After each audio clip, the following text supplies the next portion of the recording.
Hey there, crafty friends. This is Jenny from crafttestdummies.com, and today I'm going to share with you the Melt Art texture treads from Ranger. So what these are deeply etched rubber sheets that are specifically made to use with ultra thick embossing enamel, or UTE, for melt art.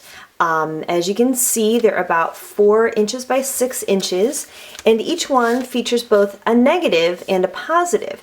So one will create a debossed image or a recessed image, while the other one will create a raised image, which is kind of nice. I've never seen rubber stamps that do that.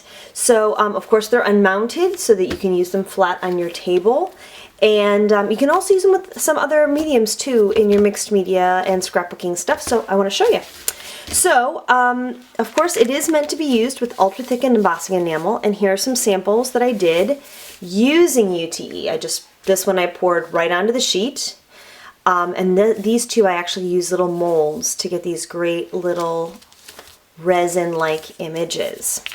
But if you like to work in polymer clay, you can also roll your sheet of polymer clay and then press it in, and you can see how you get like a really nice deep image.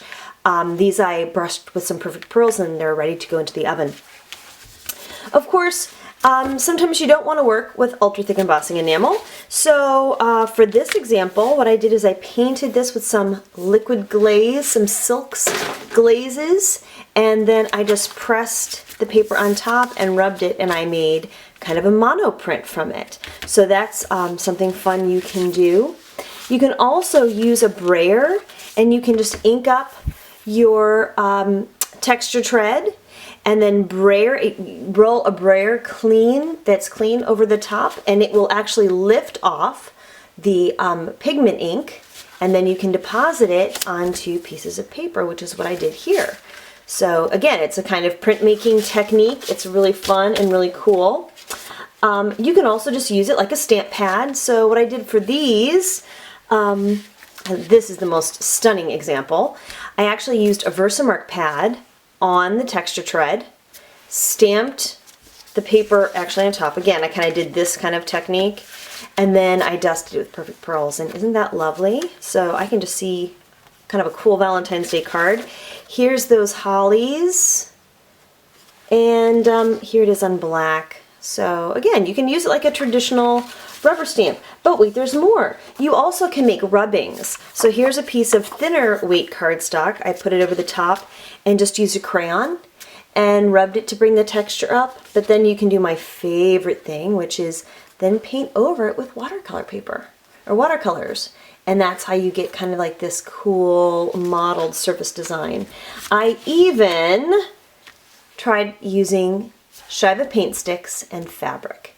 So again, I put this right on top of the texture tread, rubbed over it with the Shiva metallic paint stick, and got this cool pattern to come up. So I can use this for some different things. So I think they're really fun. It's a nice size. It will actually cover, you know, like a standard, I think it's an A2 size card. And they come in some really beautiful, I mean, look at that. That's really a beautiful pattern. So if you haven't tried texture treads, give them a shot. Even if you're not into melt art with ultra thick embossing enamel, I think you'll still find plenty of things to do with these cool texture treads by Ranger. Thanks so much for watching today, and if you found this video helpful, we'd love it if you would give it a thumbs up, or even better yet, why don't you subscribe to our channel so you don't miss a single Craft Test Dummies video. Thank you so much, and we'll see you soon.